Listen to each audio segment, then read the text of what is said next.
la 3 ani de la căsătorie. Credeam că, dacă mă străduiesc suficient, această familie va deveni armonioasă. I-am trimis mamei un coș cadou cu produse tradiționale, doar atât, dar a doua zi la cină, o furculiță a zburat pe lângă fața mea și s-a înfipt în masă. Semnezi imediat un angajament scris sau divorțezi, vocea soacrei mele era ca o lamă de cuțit. Înainte să pot deschide gura, soțul meu a împins farfuria deoparte și a rostit o frază care a făcut-o pe soacră, mea să se prăbușească pe loc, ținându-se de ceafă. Dar abia după acea zi am aflat. Ceea ce mă sufoca cu adevărat nu era furculița aruncată în acea zi, ci datoria uriașă pe care soacra mea o acumulase pe ascuns, folosindu-se de numele meu. Înainte de a începe povestea principală, vă rog să vă abonați și să dați un like și să lăsați un comentariu despre locul din care ascultați această poveste. Sper ca fericirea să vă însoțească oriunde v-ați afla. Acum, liniștiți-vă sufletul și ascultați cu atenție povestea pe care vă spun. Nora, Elara, a verificat de 3 ori dacă adresa de livrare pentru mama ei, Viorica, din Iași, era corectă, înainte de a apăsa butonul de plată. Seara se lăsa de vreme peste Cluj-Napoca. În bucătăria apartamentului, hota scotea un zgomot surd, iar pe marginile oalei cu ciorbă se formau bule albe, spumoase. Stătea în fața aragazului, cu telefonul într-o mână și cu polonicul în cealaltă. Pe ecranul telefonului scria destinatar, Viorica, Iași. Era primul cadou mai scump pe care îl trimitea mamei sale în 3 ani de la căsătorie. Nu era vorba că nu avea bani. Elara lucra ca șefa a departamentului de contabilitate la o firmă de mărime medie, solidă. Salariul ei nu era imens, dar era stabil. În fiecare lună, după ce scădea cheltuielile de transport, telefonie și trai, îi mai rămânea un mic surplus. Însă, după căsătorie, banii ei aveau o destinație precisă, la fel ca orezul din cămara familiei. Cheltuielile de spitalizare ale soacrei, Rodica, întreținerea apartamentului, alimentele pentru frigider, cămășile pe care trebuia să le pregătească pentru soțul ei, Călin, când pleca în deplasări, și cadourile pentru rudele soțului de sărbători. A trimite ceva familiei ei devenise un act pe care trebuia să îl facă pe furiș. De la intrarea în bucătărie s-a auzit un foșnet de papuci. Soacra, doamna Rodica, a intrat purtând un cardigan subțire, cu părul prins într-un coc mic și ordonat, fixat cu o agrafă.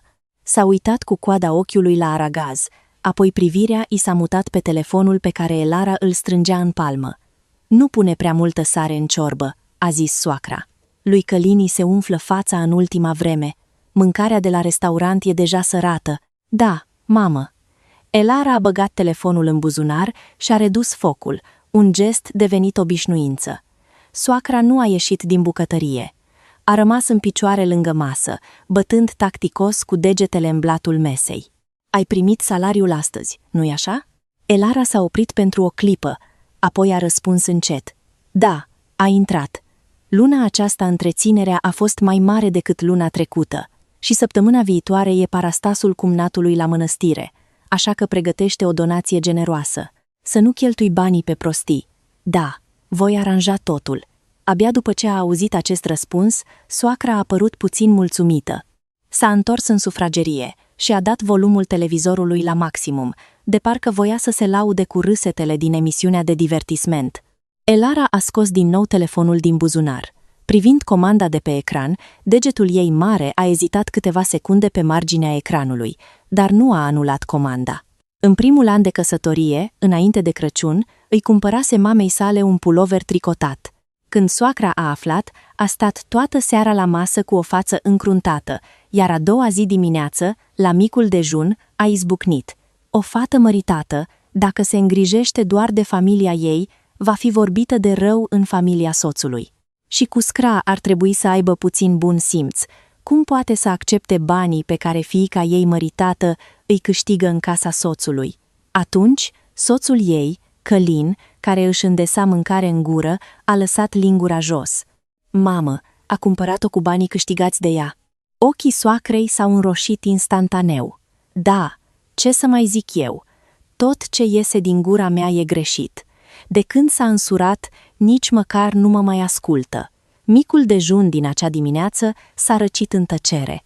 Elara l-a așezat la loc pe scaun pe soțul ei care voia să se ridice și a plecat capul în fața soacrei. Voi fi mai atentă pe viitor. Credea că dacă va fi puțin mai atentă, casa va fi liniștită. În următorii 3 ani a fost atentă la foarte multe lucruri.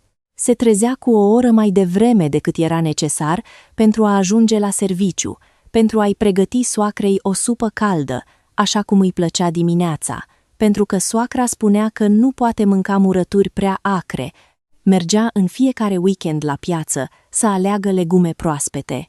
Din cauza deplasărilor frecvente ale soțului ei, când se întorcea acasă de la serviciu, trebuia să îi facă față soacrei, care o aștepta pe canapeaua din mijlocul sufrageriei pentru a-i raporta traseul zilei. De ce ai întârziat 10 minute astăzi? Am avut de închis luna la birou. Nu cumva ai stat la taclale cu cineva la masă? Nu. A fost aglomerat pe drum. Te-a sunat cineva de acasă? Nu. Nu m-a sunat nimeni. De fiecare dată, Elara răspundea punctual. Știa că viața soacrei, care și-a crescut fiul singură timp de peste 20 de ani, nu fusese ușoară. După moartea timpurie a socrului, lucrase într-o bucătărie mică de restaurant în tinerețe, iar articulațiile degetelor îi se deformaseră complet, suferind de dureri în fiecare iarnă. Când soțul ei povestea despre mama lui, vocea îi se subția întotdeauna. Elara, mama mea nu o face din răutate. Îi e doar teamă să nu rămână singură, o face din singurătate. Așa spusese soțul ei. Elara se consola și ea la fel. Credea că poate înțelege dorința unei bătrâne care se temea de singurătate de a strânge ceva cu putere în mâinile ei. În după-amiaza zilei în care coșul cadou a ajuns la Iași, Elara verifica chitanțe la birou. Telefonul a vibrat și, văzând numărul mamei sale, s-a îndreptat spre fereastra de la capătul coridorului. Draga mea Elara! Vocea mamei sale, Viorica, auzită la telefon, era amestecată cu un râs stânjenit. De ce ai trimis ceva atât de scump? Mama nu e bolnavă sau ceva. Vremea se răcește. Luați câte puțin în fiecare zi. Elara privea pădurea de clădiri cenușii de peste geamul coridorului și, fără să-și dea seama, și-a coborât tonul vocii. Și să nu faceți economie. Când terminați, vă mai trimit. Mama a coborât vocea la celălalt capăt al firului. Cu scraștie, Elara și-a mușcat buzele. L-am cumpărat din fondurile mele de urgență. Mama a tăcut pentru o clipă. Se simțea că înghite cuvinte pe care voia să le spună. Elara, te înțelegi bine cu familia soțului? Călin se poartă frumos cu tine? Da, desigur. Elara a răspuns imediat. Călin se poartă foarte frumos. Și mama lui e în regulă, doar puțin mai sensibilă. Mama a oftat ușor și nu a mai întrebat. Nu vreau să ai probleme din cauza mea. Pe viitor, să nu mai trimiți astfel de lucruri. Ai înțeles? E suficient să mă suni din când în când să văd ce faci. Da? Da, a răspuns Elara încet. Când s-a întors în apartamentul din Cluj-Napoca în acea seară, sufrageria era tăcută, fără televizorul aprins. Soacra stătea țanțoșă pe canapea. Când lumina senzorului de la intrare s-a aprins și Elara s-a aplecat să-și scoată pantofii și să-și lase geanta, a simțit privirea ascuțită a soacrei ațintită asupra ei. Cine te-a sunat? A întrebat soacra. Mâinile Elarei s-au oprit pentru o clipă. O colegă de la serviciu. O colegă de la serviciu, îți spune draga mea Elara? Vocea soacrei nu era ridicată, dar era rece. Te-am sunat după, amiază, dar nu ai răspuns, așa că am sunat la biroul tău și mi s-a spus că vorbești pe coridor. Cuscra a primit ceva, nu-i așa? Abia atunci, Elara și-a amintit că avusese un apel nepreluat de la soacra ei după amiază. Fusese prea ocupată să vorbească cu mama ei pentru a-l verifica. S-a ridicat și a început să se joace cu bareta genții. I-am trimis mamei un coș cadou. Tăcerea s-a așternut în sufragerie pentru câteva secunde. Soacra s-a ridicat încet de pe canapea. Nu a izbucnit în furie ca de obicei, dar strângând cardiganul, a privit-o pe Elara de sus în jos. Văd că te îneci în banii din salariu. Nu este scump, a explicat Elara calm. Mama a spus că o dor genunchii în ultima vreme, așa că... Soacra a întrerupt-o din nou. De ce nu pui masa? Ce faci? Elara a înghițit scuza care îi stătea pe vârful limbii. O pun imediat. În acea seară, soacra nu a mâncat nici măcar jumătate de porție. Soțul ei, Călin, s-a întors de la o deplasare după ora 10 noaptea, epuizat. Cu mirosul de aer rece și praf din compartimentul de tren impregnat în haine, soțul a intrat în bucătărie și a bătut-o ușor pe umăr pe Elara. Ai muncit din greu, a șoptit soțul. Mama doarme? Da. Elara i-a încălzit ciorba pastrată pentru el, dar nu a menționat povestea cu coșul cadou. Soțul s-a așezat la masă, masându, și ceafa înțepenită și mâncând supa cu capul plecat. Ea spăla vasele la chiuvetă, iar zgomotul apei, curgând acoperea ticăitul pendulei vechi din sufragerie. A crezut că, în mod surprinzător, soacra trecuse peste incident în liniște. A doua zi seara, soțul a ajuns acasă mai devreme. Soacra a scos personal aperitivele din frigider și a pus o porție generoasă de mâncare în farfurie. Elara, crezând că soacra s-a calmat, a răsuflat ușurată în sinea ei și a pus ciorba pe masă. Cei trei tocmai luaseră lingurile în mână. Deodată, soacra a trântit furculița pe masă cu un zgomot puternic. Furculița de metal a sărit de pe masă, iar unul dintre dinți a zgâriat dosul mâinii Elarei și a căzut lângă farfuria ei. Soțul a ridicat capul surprins. Mamă, ce s-a întâmplat deodată? Fața soacrei era plină de furie. Călin, știi ce face nevastă? Tape la spatele tău? Ochii soacrei o fixau pe Elara, gata să o străpungă. Tot timpul se gândește cum să fugă la familia ei săracă și toți banii îi trimite acolo. Au trecut 3 ani de când s-a măritat în casa noastră, dar mintea ei este încă la Iași. Elara a lăsat încet lingura pe care o ținea în mână. A spus cu o voce cât mai joasă. Mamă, eu doar i-am trimis mamei mele un coș cadou. Doar un coș cadou? A pufnit soacra. Astăzi e un coș cadou, mâine un plic cu bani, iar poi mâine ai de gând să duci toți banii din casa asta la Iași? Cuscra nu are și ea un fiu? De ce se agață de banii fiicei sale măritate? Soțul s-a încruntat. Mamă, ai grijă la cuvinte. Soacra s-a întors imediat spre soț, cu lacrimi în ochi. Am spus ceva greșit? De când a murit tatăl tău și te-am crescut, această mamă singură, cum te-am crescut? Casa, garanția pentru apartament, un loc de muncă decent, ce nu ți-a oferit această mamă, vărsând lacrimi de sânge? Când te-ai însurat, am pus contractul de proprietate pe numele meu, pentru că mi-era teamă că voi, tinerii, veți risipi banii și îi veți pierde. Eu mă rup în bucăți ca să protejez această casă, iar Nora mă lovește pe la spate și trimite lucruri familiei ei. Când a auzit cuvintele act de proprietate, degetele Elarei au înțepenit ușor. Apartamentul din Cluj în care locuiau nu era proprietatea lor. Când s-au căsătorit, au adunat cu greu banii de avans, combinând economiile soțului cu un credit. Dar în ziua în care semnau contractul la notariat, soacra a intervenit. Să punem contractul pe numele meu. Voi, tinerii, cum să vă descurcați cu banii, dacă vă certați și îi pierdeți? Sunt mama voastră, doar nu credeți că vă voi fura banii? Atunci, soțul a ezitat. Și Elara credea că este o absurditate, dar soacra, în fața notarului și a rudelor, a plâns și a implorat. A spus că nu o face din lăcomie, ci doar din inima unei mame care vrea să și protejeze fiul și Nora. În final, pe contract a fost pusă ștampila soacrei. Timp de 3 ani, soacra a folosit acel act de proprietate ca pe o armă, controlând fiecare aspect al vieții lor. Mamă! Elara a încercat să nu și piardă cumpătul. Acel cadou l-am cumpărat din salariul meu. Mama mea nu mi-a cerut niciodată bani. Soacra s-a ridicat brusc de pe scaun. Zgomotul ascuțit al scaunului zgâriind podeaua a răsunat sinistru. Salariu. Dacă ai venit în familia Popescu și ai decis să devii parte din ea, atunci și salariul tău este banul acestei case. Cine a întreținut această casă? A contribuit cu ceva familia ta? Sătul, soțul a împins farfuria și a explodat. Mamă, gata, dar furia soacrei nu s-a oprit. A deschis brusc un sertar al mesei din sufragerie și a scos o foaie A4 și un pix, trântindu-le pe masă. Imediat. Soacra a arătat cu degetul spre hârtie.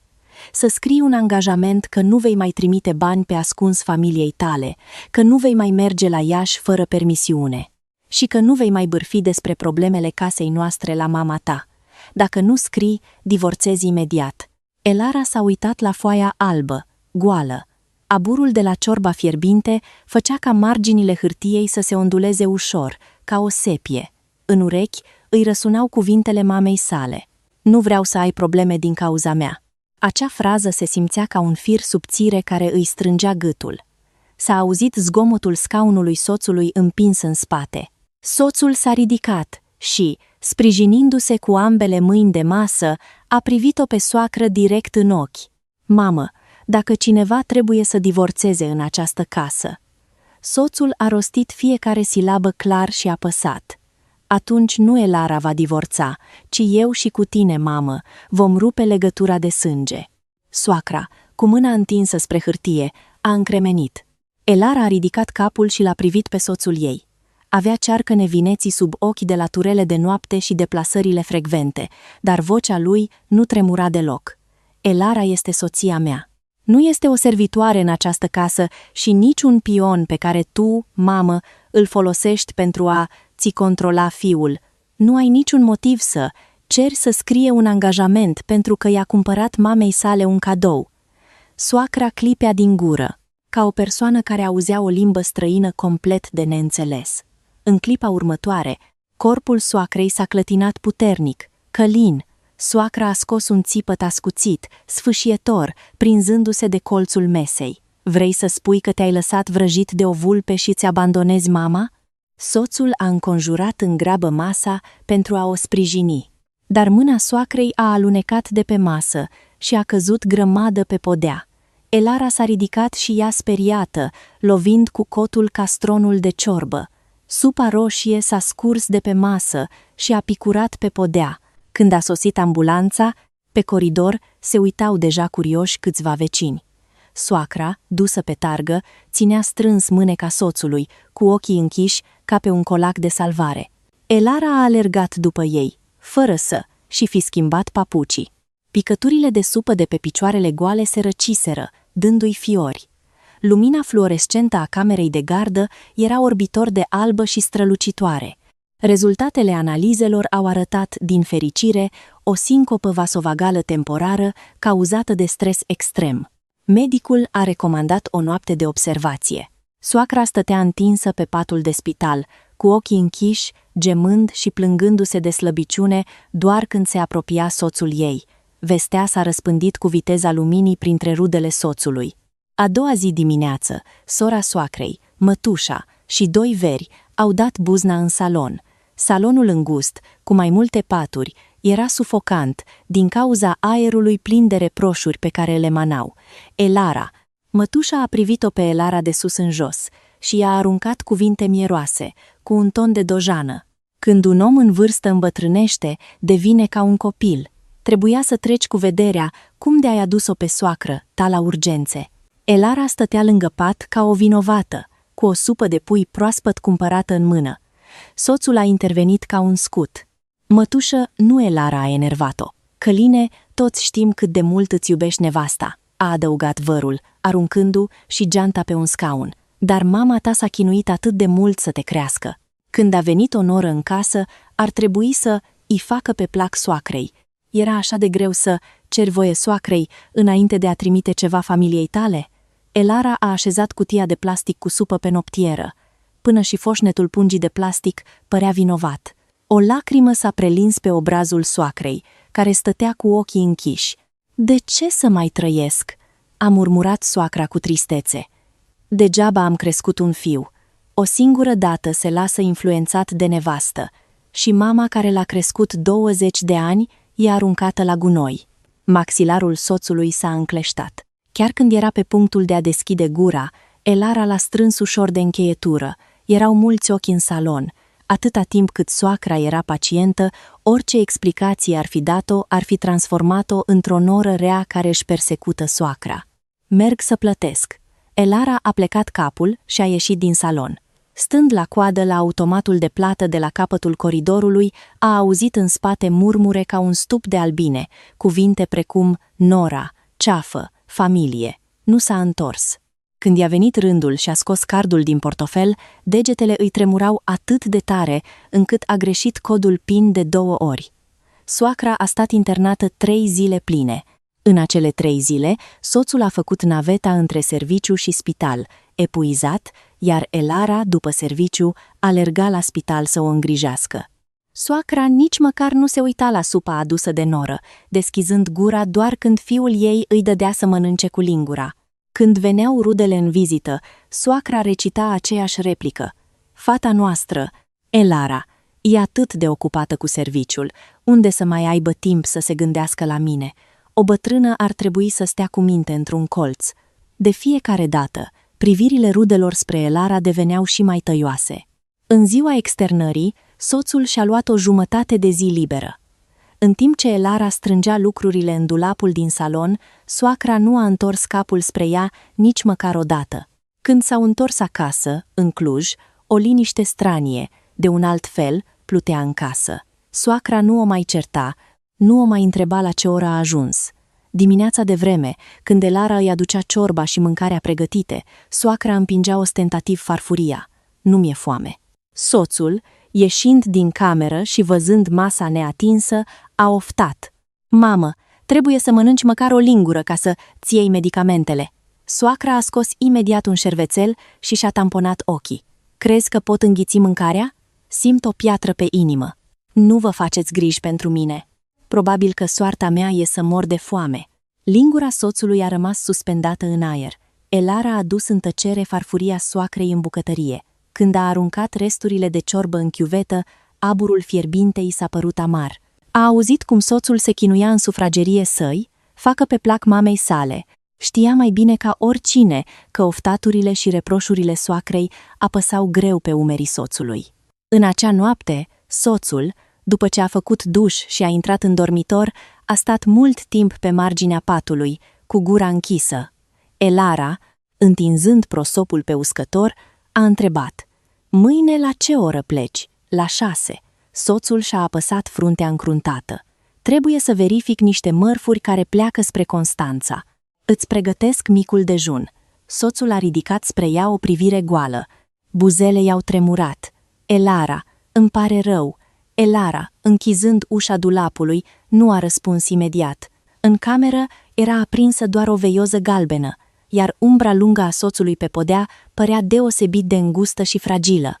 "Nu tu mi-ai cerut să scriu un angajament," a spus Elara calm. Soțul și-a plecat capul. Chiar și așa, trebuia să opresc cumva faza cu actul de proprietate atunci. Mama se folosește de asta ca să-ți pună lațul de gât. Elara s-a apropiat de pat și s-a așezat, cu mâinile cuminți pe genunchi. "Călin, pot suporta oricât mofturile mamei tale, făcute din singurătate. Pot să gătesc, să fac curat, să o duc la spital, pot face totul. Dar nu pot accepta niciodată să rup legătura cu mama mea." Soțul a ridicat brusc capul și a răspuns: "Evident, în niciun caz. Atunci, pe viitor, nu mai încerca doar să aplanezi situația spunând: 'Gata, mamă.'" Elara l-a privit pe soț drept în ochi. "Trasează o linie clară pentru mama ta. Spune-i că ce nu se poate, nu se poate." Soțul a dat din cap cu greutate. "Am înțeles, voi reține." Dar promisiunea de a reține și realitatea dură mergeau pe căi complet diferite. Protestul soacrei devenea din ce în ce mai subtil. În fața soțului, izbucnea în lacrimi la cea mai mică ocazie, iar dacă soțul lucra până târziu, se întindea pe canapea și se lovea în piept, plângând. Dacă în weekend cuplul voia să meargă la cumpărături, suna negreșit, pretinzând că are amețeli. Când Elara vorbea la telefon cu mama ei, trebuia să coboare până în fața magazinului de la parterul blocului, înfruntând vântul rece de iarnă, pentru a vorbi grăbită 10 minute, de teamă să nu o audă soacra. Nu existau certuri zgomotoase între ei, dar între cei doi apăruse o fisură invizibilă. Chipul soțului, prins la mijloc, devenea din ce în ce mai palid. Uneori, la întoarcerea de la serviciu, Elara vedea mașina soțului în parcare. Soțul stătea în mașina cu motorul oprit, cu capul sprijinit de volan, trăgându și sufletul înainte de a intra în casă. Ea nu se prefăcea că l-a văzut și tasta în tăcere codul de la intrare. Odată cu zgomotul de deschidere a ușii, intra în casă și, negreșit, în sufragerie, volumul televizorului era asurzitor. Acum vii? Soacra o săgeta cu privirea, fără și ia ochii de la ecran. Eu mi-am pus singură de mâncare. Pe masă nu era nicio farfurie de strâns, iar bucătăria era curată. Soacra probabil comandase din nou mâncare. Mesajul de plată fusese trimis pe telefonul soțului, iar strânsul și ironiile erau, bineînțeles, partea Elarei. Mamă, pe viitor, dacă poftești ceva, spune mie, cumpăr eu un drum spre casă. Soacra schimba canalele, apăsând nervos pe telecomandă. Cum aș îndrăzni să te rog? Salariul tău prețios trebuie să meargă pe leacurile cu screi de la Iași. Elara și-a lăsat geanta și a intrat în dormitor. Printre ușa care se închidea, a auzit clar cum soacra își dregea glasul. E doar o chestiune de timp, până când averea casei ăsteia se va scurge afară. Da. Elara a început să simtă că ceva era profund în neregulă, într-o dimineață de lucru absolut banală. Se oprise la o bancă de lângă birou pentru a solicita o majorare a limitei cardului de credit. Avea nevoie de o rezervă pentru o deplasare, deoarece decontarea cheltuielilor la firmă întârzia. Funcționara de la ghișeu, după ce a tastat pe monitor, a privit-o cu o expresie jenată. Doamnă Elara, în prezent aveți niște credite de nevoi personale pe numele dumneavoastră, ceea ce impune restricții în analiza de majorare a limitei. Elara nu și credea urechilor. Am credite pe numele meu? Creditul studențesc l-am rambursat de mult. Funcționara a verificat din nou monitorul cu atenție. În sistemul nostru apar 3 credite de nevoi personale contractate pe numele dumneavoastră. Perioadele sunt și ele recente. Și, uitându-mă la istoricul de rambursare, la cel mai recent credit există și înregistrări de întârzieri la plată. Elara și-a retras încet mâna de pe ghișeu. Pot să văd detaliile acelor credite? Funcționara, după ce i-a verificat buletinul, i-a tipărit un extras detaliat al creditelor. În timp ce hârtia ieșea cu un bâzâit din imprimantă, sunetul anunțării numerelor de ordine din bancă părea îndepărtat, ca și cum l-ar fi auzit de sub apă. Perioadele celor 3 credite se întindeau sporadic, de la primul an de căsătorie până în primăvara aceea. Suma totală a creditelor era una colosală, de 10.000 de lei, pe care Elara nu ar fi putut-o acoperi singură. Cel mai înfiorător detaliu era adresa de solicitare a creditului. Nu era apartamentul din Cluj în care locuiau, ci adresa vechii garsoniere în care locuise soacra înainte de căsătorie. Când Elara a ieșit din bancă cu actele în mână, afară era o zi orbitor de senină. Liceene în uniforme treceau râzând zgomotos, iar un autobuz oprea în stație și pornea, lăsând în urmă un nor de fum. Ea stătea nemișcată în mijlocul trotuarului, a împăturit actele în 2, apoi iar în 2 și le-a îndesat în cel mai adânc buzunar cu fermoar al genții. Nu l-a sunat imediat pe soțul ei. Nu s-a dus acasă în fugă să o ia la rost pe soacră. S-a întors la birou, s-a așezat la locul ei și a început să verifice unul câte unul borderourile contabile pe care trebuia să le aprobe după amiază. Experiența de ani de zile în departamentul de contabilitate îi șoptea instinctiv. Când cifrele dintr-un registru sunt greșite, primul lucru de făcut nu este să te agiți pripit, ci să aduni dovezi. La finalul programului, colegii au invitat-o la cină, dar Elara a refuzat politicos, zâmbind și spunând că are treburi casnice. În loc să ia autobuzul spre Cluj, s-a îndreptat spre un restaurant modest din București. Colega ei de facultate, Sorina, stătea deja la o masă într-un colț. Sorina era o veterană, lucrând în departamentul de analiză credite la o bancă de prim rang. Chiar și după absolvire, se întâlneau cel puțin o dată pe lună, fiind prietene foarte bune. Sorina, văzând-o pe Elara intrând, i-a făcut cu mâna bucuroasă, dar s-a oprit când i-a văzut chipul palid. "Ce față ai?" a întrebat Sorina, împingându-i un pahar cu apă. "Vocea ta suna ciudat de la telefon când m-ai întrebat de credite." Elara a deschis geanta și a pus pe masă în fața Sorinei extrasul de credit mototolit. "Asta am verificat azi la bancă. Nu eu le-am solicitat." Sorina a luat actul și, după ce l-a examinat cu atenție, s-a încruntat serios. "Ești absolut sigură? Nu le-am făcut eu." "Absolut." "Atunci, Cineva din familie ți-a luat o copie după buletin și o mostră de semnătură.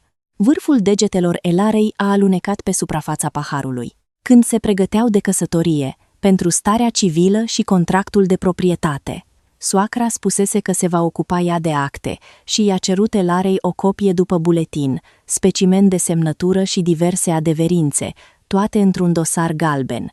Mai târziu, când i-a cerut actele înapoi, soacra a spus că le-a pus la loc sigur, undeva în casă. A evitat subiectul spunând: "Ce atâta formalitate între noi, suntem o familie." Da, Elara a înghițit în sec. Probabil că le are soacra. Sorina nu a spus nimic pentru o vreme. A întins actul pe masă și a șoptit cu voce joasă: "Elara, și eu am o etică profesională. Nu pot să scormonesc în informațiile personale ale altora. Dar tu, personal, ai dreptul să soliciți oficial de la instituțiile financiare respective o copie a dosarului de credit și extrasul de cont. Mai întâi, obține toate actele pe căi legale. Îți voi spune eu cum să faci cererea și cum să obții conformitatea cu originalul." Elara a dat din cap în tăcere. Sorina a privit-o cu îngrijorare. Dacă nu ești tu, atunci problema asta nu se va rezolva cu o simplă discuție de familie cu soacra. E fraudă. Știu. Soțul tău știe? Încă nu. Elara a dus paharul la buze. Apa se răcise deja. Trebuie să am dovezi clare înainte de a-i spune lui Călin. Sorina a oftat greu și a închis meniul.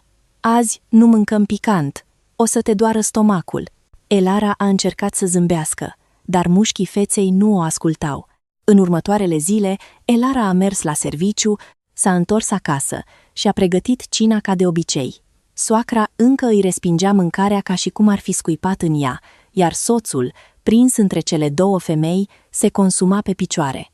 Singura schimbare era că Elara, în pauza de prânz, umbla pe la diverse instituții financiare pentru a obține documente legate de credite.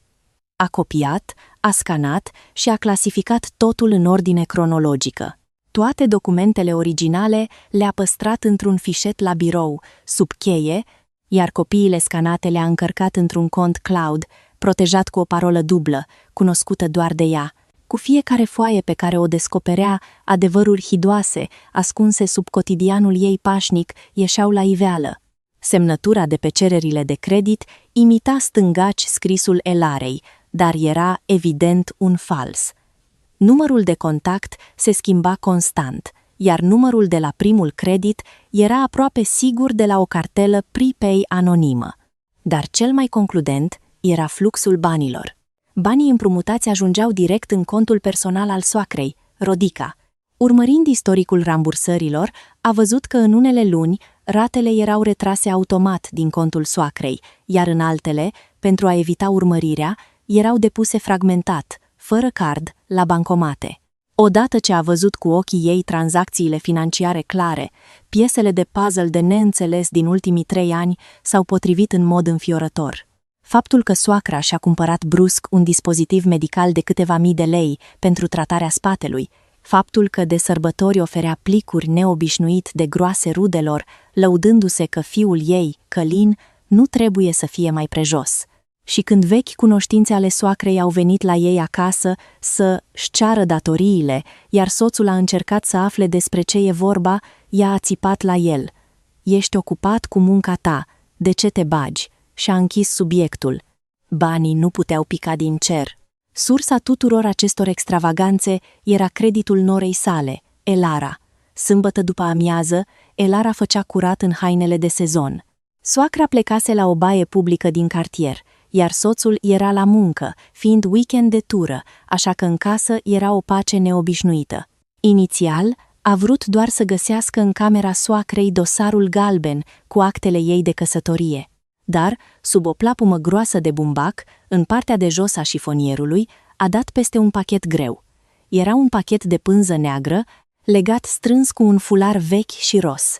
Elara s-a ghemuit pe podea și, cu inima bătându-i să spargă pieptul, a desfăcut cu grijă nodul. Înăuntru nu era dosarul Elarei, ci 10 de chitanțe de mână care s-au revărsat. De la bilețele îngălbenite de vreme la spatele plicurilor de la bancă, materialele erau diverse: La rubrica debitor era trecut uneori numele soacrei, iar alteori era menționată clar ca garant Nora, Elara.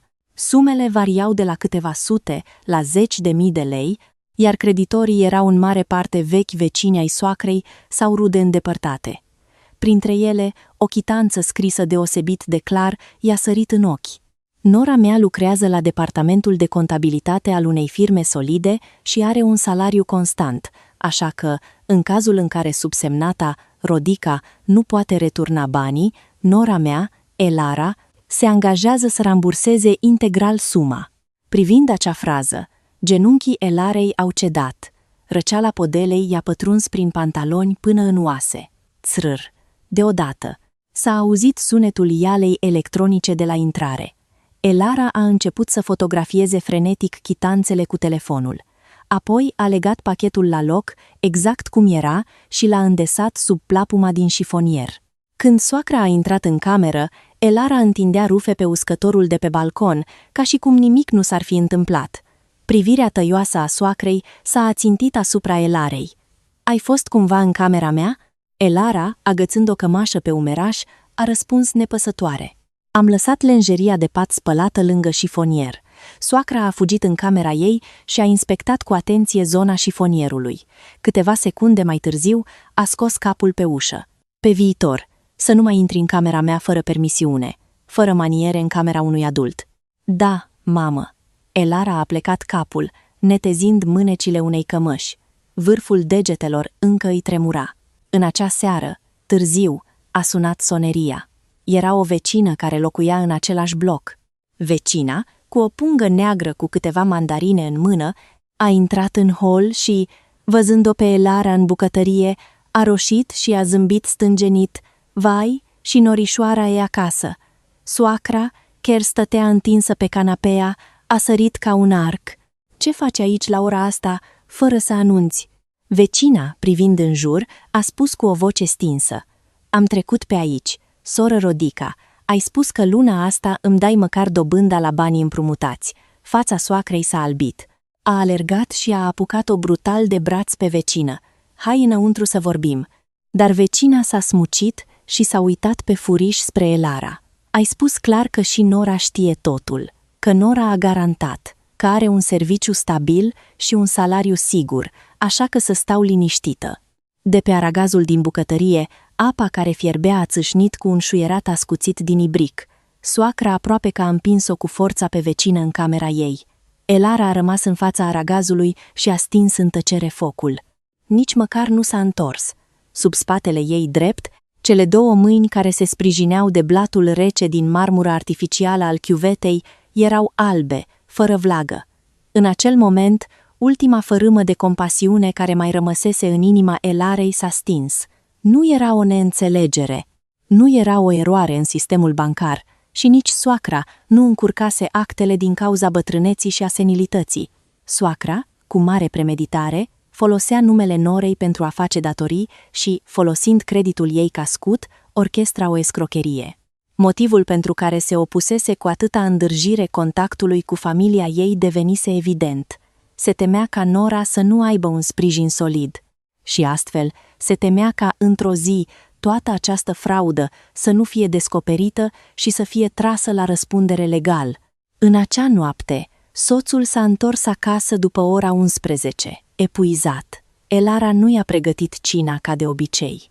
În schimb, în mijlocul mesei stătea un dosar gros, transparent. Înăuntru erau clasate în ordine cronologică extrasele de credit, dovezile de transfer bancar, fotografiile chitanțelor din șifonier și chiar mărturia vecinei care venise în timpul zilei. Lângă stătea o foaie A4 goală și un pix. Soțul, intrând în casă, a fost surprins să o vadă pe Elara stând în sufrageria întunecată, luminată doar de lampa de deasupra mesei. "Elara, de ce stai pe întuneric? Ce faci? Călin." Elara a ridicat încet capul. "Stai jos aici." Copleșit de expresia ei rece, soțul, fără și scoată haina, s-a așezat pe scaunul de vis-a-vis. Elara a împins dosarul spre soț. "Acestea sunt datele pe care le-am adunat în ultima săptămână. Citește totul și apoi vorbește." Soțul a deschis prima pagină. La început, doar s-a încruntat. Dar când a văzut al doilea extras de credit, mâna i s-a oprit. Când a confirmat că contul în care au fost transferați banii era cel al mamei sale, buzele i s-au albit. Ce sunt toate astea? Acestea sunt creditele de nevoi personale luate pe numele meu. Vocea Elarei era rece ca gheața. Nu le-am luat eu. A fost falsificat un dosar, folosind copia buletinului și specimenul meu de semnătură. Și toți banii au intrat în contul mamei tale. Soțul a răsfoit frenetic actele. Fotografiile chitanțelor din șifonier au apărut una după alta. Respirația i-a devenit greoaie, gâfâită, iar hârtia pe care o ținea în mână era pe punctul de a se rupe. Mama, mi-a spus că a avut niște probleme financiare și a împrumutat niște bani de la rude. Vocea soțului era răgușită, ca și cum ar fi fost zgâriată cu șmirghel. A împrumutat și de la vecini. Elara l-a privit drept în ochi. Mama ta a spus peste tot în cartier că nora ei garantează și răspunde pentru tot. Soțul a scos un sunet gutural, ca un animal, și s-a ridicat brusc de pe scaun. Scaunul s-a răsturnat și a lovit puternic o vitrină. Mă duc acum să o întreb. Elara s-a ridicat și ea și i-a tăiat calea. Și ce rezolvi dacă te duci acum să o întrebi? Ochii soțului erau deja injectați de sânge. Mama mi-a furat numele și a făcut datorii. Cum a putut să facă așa ceva? De aceea, nu e o problemă care se rezolvă acum țipând emoțional. Elara a apăsat cu palma pe dosarul de pe masă. Dacă te duci acum în dormitor și țipi, mama se va prăbuși din nou, o vom duce la urgențe și va plânge că a făcut totul pentru tine. Apoi vor veni din nou rudele și mă vor face pe mine singura vinovată, o scorpie care își omoară soacra. Cei doi pumni ai soțului tremurau, iar venele groase de pe dosul mâinii i se umflaseră. Atunci, ce vrei să fac? Elara i-a împins foaia A4 goală. Mâine îți iei o zi liberă și mergem prima dată la un cabinet de avocatură. Vom afla exact ce aturi legale avem și abia apoi ne vom așeza la masa negocierilor. Soțul a privit foaia albă, cu o privire goală. După câteva secunde de tăcere, a ridicat scaunul căzut, s-a așezat și și-a acoperit fața cu ambele mâini. Elara. Umerii soțului se scuturau. Vocea îi era joasă, răzuind podeaua. Jur, nu am știut nimic. Știu că nu ai știut, a răspuns Elara. Soțul a ridicat spre ea ochii umezii și i-a cuprins talia. Dar expresia Elarei era înfiorător de calmă. Acel calm teribil l-a înnebunit și mai tare pe soț. Dar de mâine nu te mai poți ascunde sub pretextul că nu ai știut. Elara l-a împins de pe umeri pe soț. Aceasta este fapta mamei tale și este responsabilitatea ta să o rezolvi. A doua zi dimineață, cei doi au mers la un cabinet de avocatură din Cluj. Avocatul, după ce a parcurs dosarul, a mers direct la subiect, fără ocolișuri. Utilizarea neautorizată a buletinului și semnăturii altei persoane pentru a contracta un credit constituie fals în înscrisuri, uz de fals și înșelăciune. Neglijența instituției de credit și destinația finală a fondurilor vor fi clarificate în urma unei anchete, dar clienta mea, doamna Elara, are dreptul de a depune imediat o plângere la poliție. Desigur, dacă doriți o înțelegere amiabilă, puteți trimite o notificare pentru a presa la rambursare. Dar, în tot acest proces, trebuie să lăsați în urmă înregistrări scrise clare, nu înțelegeri verbale. Când cuvântul plângere penală a ieșit din gura avocatului, umerii soțului s-au lăsat greu, ca și cum ar fi avut plumb pe ei. Elara stătea dreaptă, cu mâinile cuminți pe genunchi. Avocatul a întrebat: Doamnă Elara, ce direcție doriți să urmați? Depuneți imediat o plângere la poliție? Sau intentați o acțiune civilă pentru recuperarea prejudiciului? Sau încercați mai întâi o înțelegere în familie? Elara s-a uitat cu coada ochiului la soțul de lângă ea. Soțul nu a încercat să se scuze în numele ei. Doar a împins dosarul de pe masă în fața Elarei. Tu decizi, a spus soțul cu voce răgușită. Voi face cum spui tu. Elara și-a întors privirea și i-a spus avocatului: Deocamdată, voi amâna plângerea penală, dar am condiții. În primul rând, creditele bancare și datoriile private luate pe numele meu să fie rambursate integral de către soacră. În al doilea rând, titlul de proprietate al apartamentului din Cluj, în care locuim, să fie transferat înapoi pe numele soțului meu. Vreau să fie clar că soacra nu ne va mai putea controla niciodată prin problema locuinței. Avocatul a dat din cap. Foarte bine. Puteți trimite mai întâi o notificare sau puteți redacta un acord în cadrul unei întâlniri tripartite. Totuși, trebuie să obțineți neapărat un angajament scris care să specifice clar suma de rambursat, termenul limită și măsurile legale în cazul nerespectării promisiunii. După ce au ieșit din clădirea cabinetului de avocatură, soțul a stat pe scări, absent, fără să spună nimic pentru o vreme. Elara a rupt prima tăcerea. Regreți? Soțul a întors încet capul. Ce să regret? Că te-ai enervat în locul meu la masa aia. Și că acum mama ta e pe punctul de a deveni o infractoare. Soțul a clătinat din cap cu greutate. Ceea ce regret cu adevărat este că am fost atât de prost. Ochii soțului s-au înroșit. Am crezut că dacă voi gestiona bine situația la mijloc, dacă mă voi purta frumos cu tine, totul se va rezolva. În final, cel care te-a împins în cea mai cumplită mlaștină am fost eu. Elara nu a răspuns la aceste cuvinte. A pus dosarul de la avocat în geantă și a privit cerul înnorat al Clujului. Era o vreme umedă, de parcă ar fi stat să plouă. Facem confruntarea diseară? A întrebat soțul. Mâine seară, a spus Elara ferm. Astăzi voi mai organiza o dată perfect dosarul și înainte de confruntare o avertizezi tu pe mama ta, că mâine nu va fi o discuție de familie, ci o întâlnire pentru un acord legal privind rambursarea datoriilor și actul de proprietate. Soțul a dat din cap în tăcere. În acea seară, Elara nu a intrat în bucătărie. A aruncat pe masă niște sandvișuri și o supă instant la pahar, cumpărate de la un magazin din apropiere. Soacra, din sufragerie. Văzând punga de plastic, și-a ridicat imediat sprâncenele. Acum faci și grevă la gătit?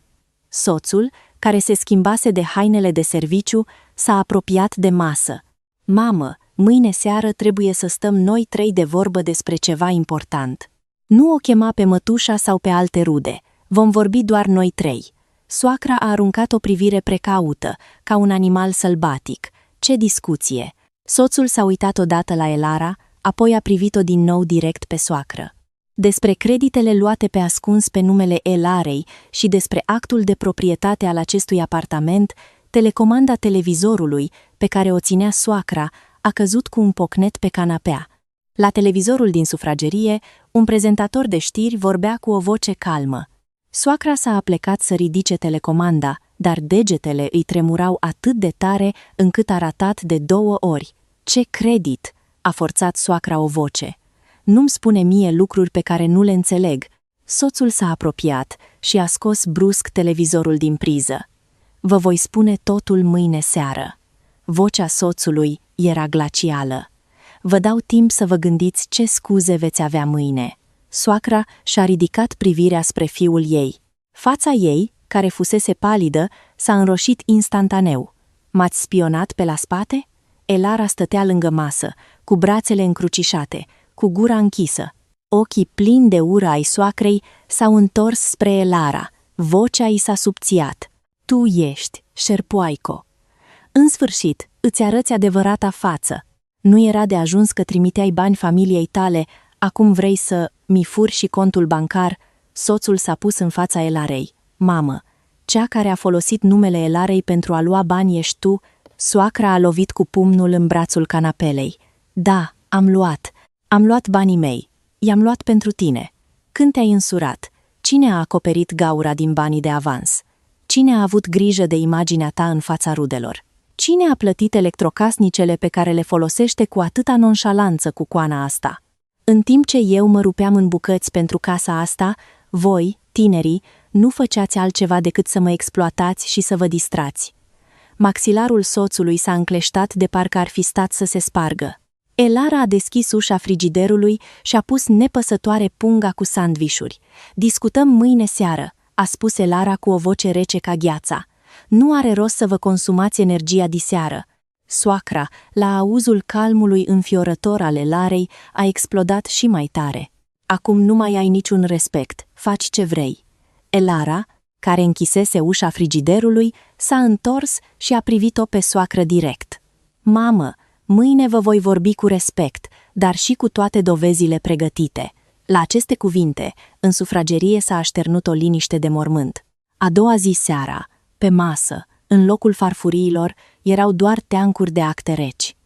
Elara a așezat în linie extrasele de credit, fotografiile chitanțelor și acordul revizuit de avocat. Soțul stătea lângă ea, cu o față încruntată. Vis-a-vis, soacra, ca un acuzat la tribunal, purta o haină de culoare închisă. Buzele îi erau albe, iar în mână strângea un teanc de șervețele. Spuneți, a început soacra, ce vreți, la urma urmei, de la mine? Soțul a împins primul extras de credit în fața soacrei. Mamă, acestea sunt cele 3 credite luate pe numele Elarei. Adresa de solicitare este vechea ta garsonieră. Banii au fost virați în contul tău. Explică. Soacra s-a uitat cu coada ochiului la acte și le-a respins nervos. Nu știu nimic. Nu sunt banker. De unde să știu eu ce scrie pe hârtiile alea? Probabil ați greșit voi actele. Elara, fără milă, a desfăcut al doilea set de documente. Acesta este o copie conform cu originalul a cererii de credit. Semnătura nu este a mea. Ștampila aplicată este cea pe care v-am încredințat-o înainte de căsătorie. Aici este și extrasul de cont bancar, care arată transferul în contul dumneavoastră imediat după acordarea creditului. Vârful degetelor soacrei a început să tremure. Soțul, fără a rata acest detaliu, a dat lovitura de grație. Mamă! Soacra a ridicat brusc capul. Da, am luat, a țipat soacra. Și ce dacă am luat? Am jucat la păcănele cu banii ăia? Mi-am făcut un amant? I-am folosit ca să meargă casa asta. Când te-ai căsătorit, cine a acoperit deficitul de la avans? Cine a salvat aparențele în fața rudelor? Cine a cumpărat electrocasnicele pe care le folosește nevastă ta? Elara nu a clipit. Mamă, acest credit nu a fost folosit pentru a cumpăra un frigider. Elara a arătat o parte subliniată cu un marker fluorescent pe extrasul de cont. La 2 zile după ce a intrat primul credit, ați transferat câteva mii de lei vărului dumneavoastră. Cu al doilea credit, ați acoperit o veche datorie. Iar cu al 3-lea credit, ați plătit reparațiile unui spațiu comercial dărăpânat pe numele dumneavoastră. Niciun ban nu a fost cheltuit cu acordul meu. Buzele soacrei au avut un spasm. Soțul a intervenit. Mamă, spațiul comercial este pe numele tău. De ce faci datorii pe numele nevestei altuia? Soacra și-a privit fiul de parcă ar fi vrut să îl sfâșie, apoi a izbucnit în plâns. O văduvă bătrână ce credit să aibă? Cât de greu să intre într-o bancă? Cine îi dă bani unei bătrâne? Tu ești fiul meu, iar nevastă, ta e familia noastră, nu? Ce mare crimă e să împrumuți un nume în familie, de mă tratați ca pe un șobolan? Elara a pus în mijlocul mesei copia chitanței cu mărturia vecinei. Atunci, asta ce este? A întrebat Elara rece. Ați spus peste tot în cartier că eu am garantat. Dacă vecinii ar fi venit să și ceară datoria la serviciul meu sau la părinții mei, ce ați fi făcut? Și asta e tot o împrumutare de nume în familie? Plânsul soacrei s-a oprit brusc. Soțul a luat acea chitanță. Mâna care ținea hârtia era albă. Mamă, mamă, chiar vrei să mă vezi înnebunind? Cum ai putut să o aduci pe Elara în pragul incapacității de plată? Soacra s-a prăbușit pe podea și a început să plângă în hohote. Dacă nu făceam așa, crezi că zgârciții ăia mi-ar fi dat bani? Soțul a murit de vreme, mi-am rupt oasele mi cresc fiul, iar acum că s-a însurat, s-a lăsat purtat de fusta nevestei și pe mine nici nu mă mai bagă în seamă. Sunt pe punctul de a muri singură, trebuia să mi găsesc și eu o cale de scăpare, ce voiai să fac? Elara a privit în tăcere cum soacra se tăvălea pe jos și plângea, nu i-a întins un șervețel. În ultimii 3 ani îi întinsese nenumărate șervețele. Când soacra se lovea în piept, când se plângea de dureri de cap, când se văita că fiul ei s-a schimbat, întotdeauna i-a oferit umil un șervețel. Acela era un act prin care își recunoștea vina de noră. Dar de data asta era diferit. Elara a luat cutia de șervețele de pe marginea mesei și a pus-o deoparte. Mamă, Vocea Elarei era fermă, ca sentința unui judecător. Cerințele mele sunt două. Soacra a încetat brusc să plângă și a privit-o pe Elara cu neîncredere. Elara i-a împins 2 copii ale acordului sub ochi. În primul rând, într-o săptămână, transferați titlul de proprietate al apartamentului din Cluj înapoi pe numele lui Călin. Am verificat deja procedura cu agenția imobiliară. Dumneavoastră trebuie doar să veniți și să semnați. În al doilea rând, în termen de 3 luni, rambursați integral creditul luat pe numele meu și datoriile private pentru care m-ați pus garant. Odată rambursarea finalizată, veți semna un angajament. Dacă aceste 2 condiții nu sunt respectate, voi depune imediat o plângere penală la poliție pentru înșelăciune și fals în înscrisuri și voi iniția și un proces civil. Soacra a sărit în picioare ca un arc. Îndrăznești să bagi soacra la închisoare? Soțul s-a ridicat și el, dar nu pentru a o sprijini pe soacră. Mamă, Elara este victima care ar putea merge direct la poliție fără să mai stea pe gânduri. Soacra a țipat la fiul ei, tremurând. Și tu vrei să-ți pui mama după gratii? Ochii soțului erau roșii și injectați, dar nu a dat înapoi niciun pas. Acum îți ofer ultima șansă, mamă, a spus soțul apăsat. Dacă Elara ar fi chemat imediat poliția, nu am mai fi stat la masa asta astăzi. Soacra a încercat să rupă acordul de pe masă, dar mâinile îi erau slabe și hârtia doar s-a mototolit. Cuprinsă de o furie extremă, a șuierat și și-a luat telefonul. Bine, perfect. Voi 2, în cârdășie, vreți să mă omorâți? Chem imediat toate rudele, să vadă și ei cum fiul și nora persecută o văduvă bătrână. Când soțul a sărit să ia telefonul, Elara l-a călcat puternic pe picior. Las-o, îi cheme. Soțul a privit-o șocat. Elara a scos din geantă un alt dosar transparent și l-a aruncat pe masă. Era un teanc de copii ale chitanțelor, clasificate pe numele creditorilor. Perfect. Putem aduce părțile implicate și să verificăm autenticitatea chitanțelor. O oră mai târziu, sufrageria era plină ochi. Sora soacrei, mătușa, 2 veri, vecina care venise mai devreme și chiar un alt bătrân din cartier, căruia soacra îi datora bani, fuseseră chemați. Rudele, care la intrare păreau gata să o mănânce pe noră, au rămas cu gura căscată la vederea teancurilor de documente îngrozitoare de pe masă. Soacra stătea în mijlocul canapelei, plângând ca un animal. Uitați-vă la ei, a strigat soacra, lovindu-se în piept și implorând rudele. Fiul pe care l-am îmbrăcat și l-am însurat, acum, manipulat de nevastă, mă tratează ca pe o hoață și amenință că mă dă pe mâna poliției. Mătușa s-a încruntat și a privit-o pe Elara cu reproș. Elara, chiar și așa, e prea mult între rude. O bătrână poate să mai greșească la socoteli. Ce se poate trece cu vederea? Trebuie trecut, nu să fie așa de rea. Ce-i cu poliția? Înainte ca Elara să poată deschide gura, soțul a intervenit. A fluturat în aer extrasul de credit și a strigat. Mătușă, primul credit a fost luat la 8 luni după ce Elara s-a măritat în casa noastră. Al doilea, înainte de Crăciunul de după, iar al 3-lea în primăvara asta. În total, sunt 10.000 de lei. Semnătura de pe cerere nu e a Elarei, iar banii au intrat toți în contul mamei mele. Aici, de la vecini, sunt o grămadă de datorii făcute pe numele Elarei. Soțul a aruncat documentele doveditoare pe masa din sufragerie ca pe niște cărți de joc. Fețele rudelor s-au albit.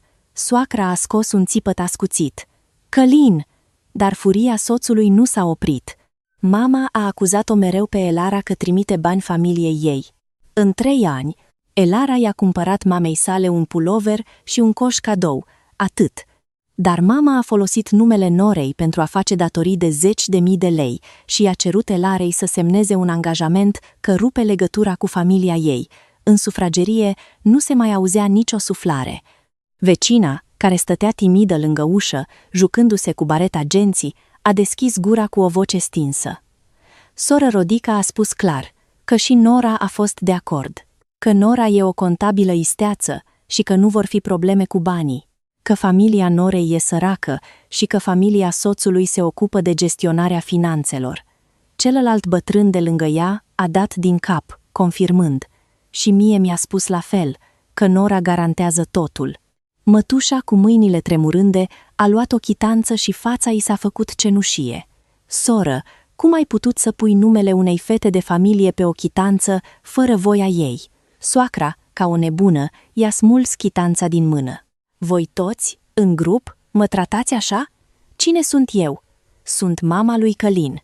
Cine l-a crescut pe Călin așa de bine? Sunt bani pe care i-am împrumutat ca să salvez aparențele familiei. Ce mare lucru e că am cheltuit ca să am și eu o zestre ca lumea și să nu fiu mai prejos la întâlnirile cu bătrânele.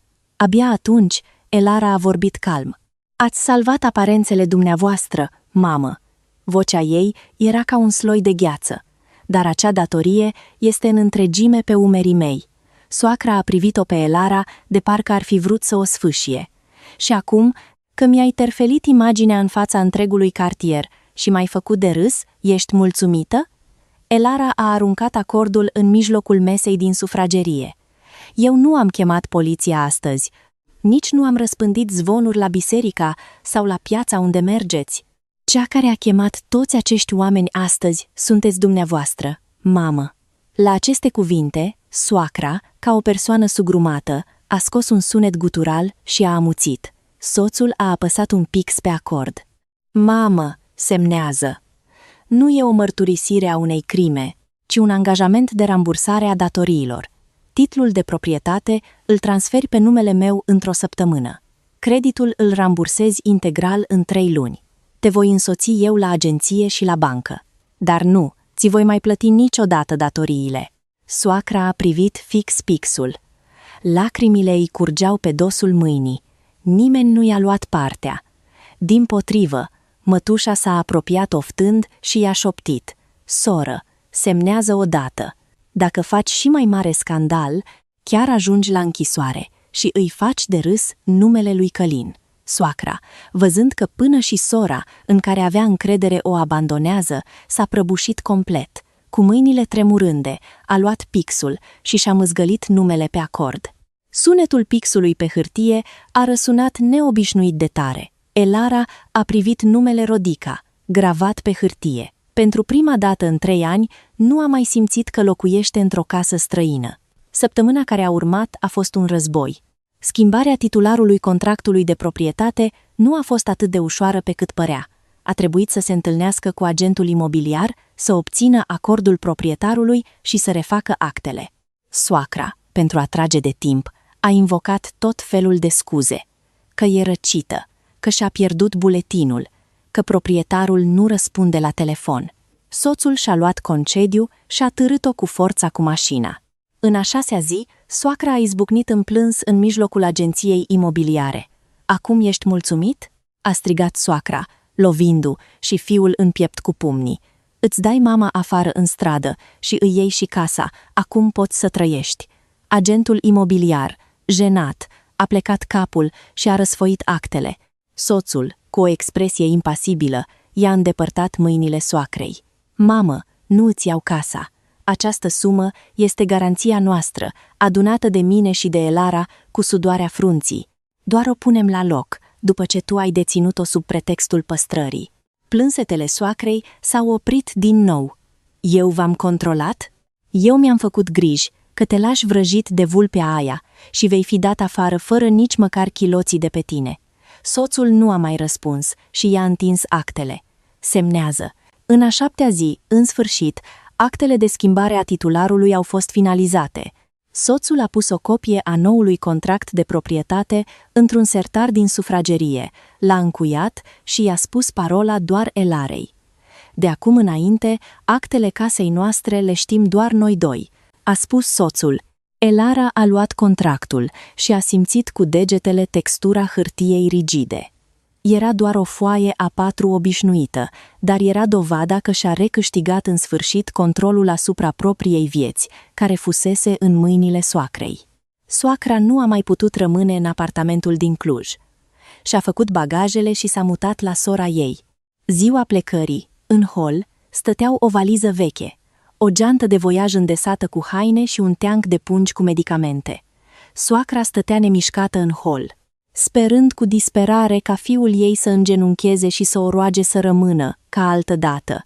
dar soțul a ridicat geanta de voiaj. Vă duc eu, a spus soțul sec. Când ajungem la mătușa, vă voi sorta medicamentele. Privirea soacrei s-a ațintit asupra Elarei, care stătea în sufragerie.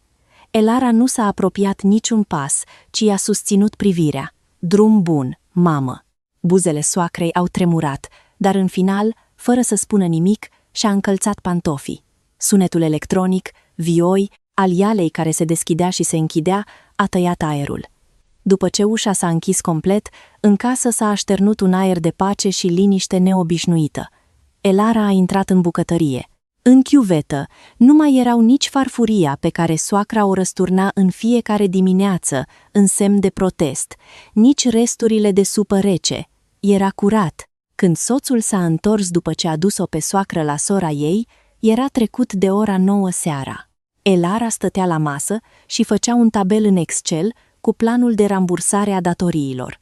Soțul, intrând, fără să-și scoată haina, a tras un scaun și s-a așezat în fața Elarei. Mătușa a spus că o va ține pe mama o perioadă. A spus soțul, ștergându și fața obosită. Dar are o condiție. Se pare că a făcut scandal ca mama să vândă imediat spațiul comercial și să plătească datoriile. Mama vinde spațiul. Soțul, frecându și fața uscată, a clătinat din cap. La început a făcut un scandal monstru.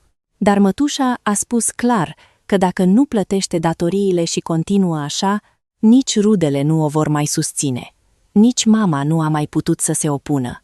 Cele 3 luni care au urmat nu au fost deloc line. Soacra a trebuit să vândă în pierdere vechiul spațiu comercial, iar din cauza pieței imobiliare proaste, tranzacția a trenat. În tot acest timp, soacra îl suna constant pe soț și se plângea că cumpărătorul negociază la sânge, că nu mai suportă să stea la sora ei, că se simte ca o povară, că și-a sacrificat toată viața pentru și crește copilul și acum, la bătrânețe, trebuie și vândă proprietatea ca să plătească datoriile norei. Dar soțul, de fiecare dată când răspundea la telefon, punea pe difuzor pentru a-i arăta clar soacrei că Elara aude totul. Mamă, nu sunt datoriile Elarei, sunt datoriile tale, făcute prin fraudă, a tăiat-o scurt soțul. Termenul din angajament se apropie, rezolvă singură. De la celălalt capăt al firului se auzea o tăcere sufocantă, apoi tonul de închidere. Și rudele au sunat-o pe Elara. Vocile lor erau vizibil diferite față de înainte, umile și precaute. Elara, știm că soră Rodica a greșit grav de data asta. Dar vânzarea spațiului durează puțin. Nu ai putea să amâni termenul de rambursare cu o lună? Elara a răspuns sec, fără emoție. Eu acționez doar conform termenului legal specificat în angajament. Dacă este necesară o prelungire, mama și Călin să redacteze oficial o cerere motivată și să o trimită prin notificare. Verbal, nu pot accepta niciun acord. După o astfel de replică tăioasă, telefoanele enervante nu au mai venit. La serviciu, Elara și-a continuat munca de contabilitate fără nicio ezitare. Când a venit perioada de închidere de lună, ochii ei depistau erorile din cifre cu o precizie diabolică. Înainte, credea că problemele de familie nu trebuie calculate la fel de riguros ca un registru contabil, dar acum știa foarte bine. O factură fără o limită clară se transformă într-o notă de plată care te stoarce de vlagă. Pe măsură ce creditele erau rambursate unul câte unul, Elara își lua o jumătate de zi liberă, mergea la bancă, presa pentru actualizarea sistemului și obținea o adeverință de lichidare. Când s-a întâlnit cu Sorina la o cafenea și i-a arătat actele, Sorina, bând din cafea, a răsuflat lung, ușurată. Ai o tărie de caracter incredibilă, mai mult decât credeam, a spus Sorina, clătinând din cap. Elara doar amesteca în ceașca de cafea, fără să bea. Nu o fac pentru că sunt rea, a zâmbit Elara slab. O fac pentru că dacă aș arăta o singură lacrimă, o singură ezitare, m-ar eticheta din nou drept nora neascultătoare și ar încerca să mă devoreze. De aceea m-am trezit la realitate. Sorina, sprijinindu și bărbia în palmă, a întrebat. Acum mai comentează cineva din familia soțului la adresa ta? Elara a privit o clipă în gol, apoi a clătinat ușor din cap. Nu, nimeni. În sfârșit, în ultima săptămână a celei de-a treia luni și ultimul credit a fost rambursat complet. Funcționara de la bancă, ștampilând adeverința de lichidare, a zâmbit mecanic. Corectarea istoricului de credit va dura câteva zile pentru a se reflecta în sistem. Totul a fost procesat normal. Elara a pus cu grijă adeverința în geantă și a ieșit din bancă. Stând dreaptă sub soarele puternic, i-a trimis soțului un mesaj. Ultimul s-a terminat. Răspunsul a venit imediat. Diseară gătesc eu, vino de vreme acasă. Elara a privit mult timp textul de pe ecran, apoi a trimis un scurt da. În acea seară, soțul chiar a ajuns acasă mai devreme decât ea. Când a deschis ușa, a auzit sunetul stângaci al unui cuțit pe un tocător. Soțul, cu un șorț legat neglijent, a scos capul din bucătărie. Ai venit. Zero venocur. Ai venit. A zâmbit soțul jenat. Nu știu cum să potrivesc gustul la ciorbă. Probabil va fi fără gust, să nu râzi de mine. Când Elara și-a scos pantofii și a intrat în bucătărie, a văzut ceapă tăiată strâmb pe blatul chiuvetei, iar pe masă, 2 farfurii așezate una lângă alta. Nu 3, ci doar 2. Soțul, urmărindu-i privirea, a tușit și a spus: Am vorbit cu mama. De acum înainte, va veni la noi la cină o dată pe lună, în ultima duminică, după amiaza. Trebuie să mi ceară voie înainte de a veni. Am schimbat și codul de la intrare, iar mama știe. Elara l-a privit cu ochii mari. Și de acum înainte, problemele cu evenimentele de familie, banii de buzunar pentru mama și cheltuielile de spitalizare le voi gestiona eu direct cu mama. Îți voi prezenta un decont lunar, clar, pe categorii, în Excel. Dacă mama te sună pe telefon și îți spune iar ciudățenii, să nu răspunzi, blochează-o. Nu mai trebuie să-ți faci datoria de noră. Vocea soțului nu mai avea acea nuanță de implorare, de a trece cu vederea, ca înainte. Era hotărârea unui cap de familie care își proteja cu strictețe căminul și soția. Elara și-a agățat geanta de spătarul scaunului. Și mama a acceptat așa, pur și simplu? Soțul a zâmbit amar, nici vorbă. A plâns din nou în hohote, dar nu a putut închide telefonul până nu am terminat de vorbit. Acum și mama a înțeles realitatea. Elara nu a mai întrebat. Când a vrut și suflece mânecile și să ia polonicul, soțul i-a oprit ușor mâna. Astăzi fac eu, tu stai și te odihnești. Ea s-a așezat la masă și a privit în tăcere spatele soțului care se chinuia să toarne supa. Ciorba era fadă, ceapa era tăiată grosier, dar căldura care se ridica deasupra mesei era reală. Era o cină liniștită, fără să se gândească câte vase va trebui să spele, dacă soacra se va plânge de mâncare, dacă soțul va fi din nou chemat în sufragerie și poarte crucea. Pe la jumătatea mesei, Elara a scos telefonul și a deschis aplicația CFR Călătorii. Soțul s-a uitat cu coada ochiului și a întrebat: Deplasare? Nu. Elara l-a privit pe soț, drept în ochi, fără să elevite. Vreau să cumpăr un bilet de tren spre Iași pentru poimâine. În weekend mă duc să o văd pe mama. Mâna soțului, care ducea furculița la gură, s-a oprit în aer. Înainte, la simpla menționare a cuvântului Iași, ar fi început un interogatoriu sufocant. Când te întorci? Câte zile stai? Cine-i face de mâncare mamei? Biletul de tren îl plătești din salariul tău? S-a întâmplat ceva cu cuscra? Etc. Elara trebuia întotdeauna și pregătească scuzele înainte de a deschide gura, dar de data asta era diferit. Soțul a luat o lingură de ciorbă și a întrebat nepăsător: Vrei să vin și eu? Elara s-a gândit o clipă. De data asta mă duc singură. Vreau să mănânc doar cu mama. Tu vii data viitoare cu mine. Soțul a dat din cap. De acord. Bine. Când cumperi biletul, spune-mi ora. Te duc eu la gară. Elara a apăsat butonul de plată fără ezitare. Pe ecran a apărut fereastra de confirmare a rezervării biletului Cluj-Iași. A pus telefonul cu fața în jos pe masă și a luat din nou lingura, cu inima împăcată. Sâmbătă dimineața, Elara a plecat de acasă cu o valiză mică. Soțul a condus-o până la gară și, din portbagaj, i-a înmânat un coș cu fructe de lux pentru soacră. Salut-o pe soacră, mea din partea mea. Spune-i că data viitoare voi veni personal, să îi prezint omagiile. Elara a luat coșul și a zâmbit. Imediat ce s-a urcat în tren și s-a așezat, a sunat-o pe mama ei la Iași. Mamă, am urcat în tren.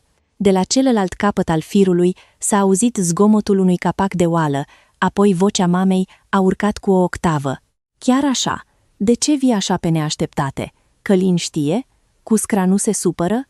Elara, privind peisajul peronului care trecea rapid pe lângă fereastră, a spus cu o voce joasă, dar fermă. Călin m-a adus până aici. Nimeni nu mă poate opri să vin, mamă. La celălalt capăt al firului s-a auzit o tăcere, apoi râsul înăbușit, plin de lacrimi, al mamei. Bine, să ai grijă pe drum. Mă duc imediat la piață să cumpăr un păstrăv proaspăt, preferatul fetei mele, și să-l gătesc. Nu cumpăra prea mult, stau doar o noapte. Chiar dacă stai o noapte, trebuie să mănânci bine. Când trenul a ieșit din Cluj, pădurea de blocuri a lăsat locul unui râu larg și unor dealuri joase. Elara i-a trimis soțului un mesaj cu ora estimată a sosirii și și-a pus telefonul pe silențios. Nu mai avea obligația de a-i raporta soacrei unde se află. Casa părintească din Iași nu se schimbase. Pantofarul vechi și lumina fluorescentă, puțin mai slabă decât cea din Cluj, au întâmpinat-o. Mama, ieșind în fugă în hol cu șorțul pe ea, fără să și fi șters mâinile ude, a strâns-o pe Elara în brațe. Vai, draga mea, ce ai slăbit! Mama, îngrijorată, și-a schimbat repede subiectul, de teamă ca vorbele ei să nu sune a reproș. Spală-te repede pe mâini și hai la masă. Pe masă erau orez proaspăt gătit, păstrăv la grătar, rumenit frumos și o ciorbă care fierbea încet.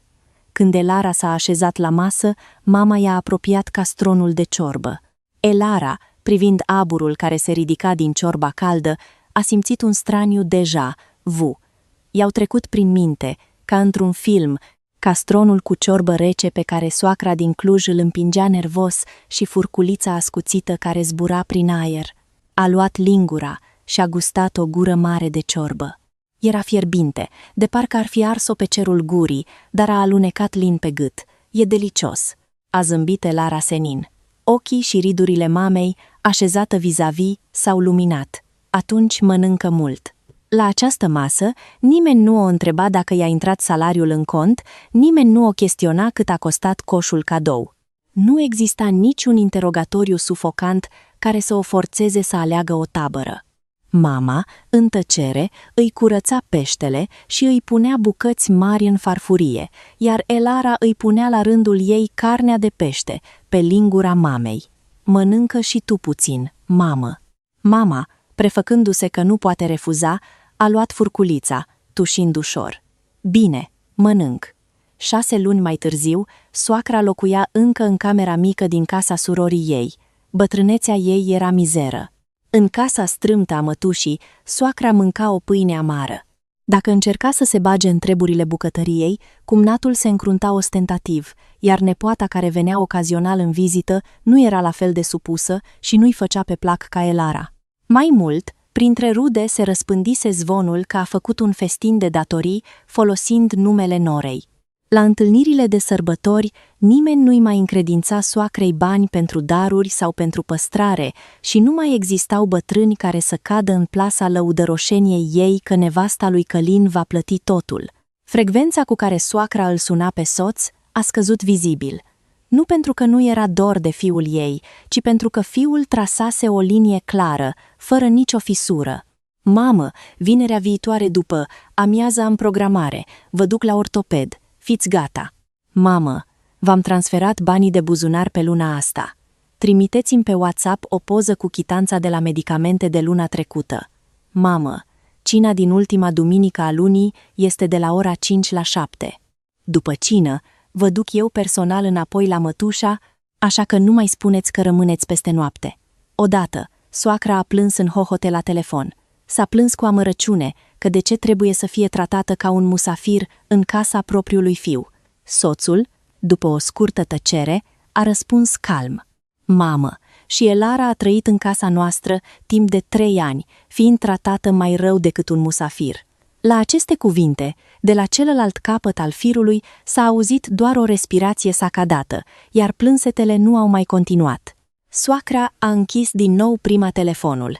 În fiecare ultima duminică a lunii, după amiază, soacra venea la cină în apartamentul din Cluj. Prima dată când a venit, a ridicat familiar capacul ialei electronice, dar a auzit doar avertismentul zgomotos de parolă greșită. A trebuit să sune la soneria de la ușa închisă ermetic. Când soțul i-a deschis, fața soacrei, care ținea într-o mână o cutie cu fructe, era roșie de rușine. Elara, ieșind din bucătărie cu un polonic în mână, a dat doar ușor din cap. "Ați venit, mamă."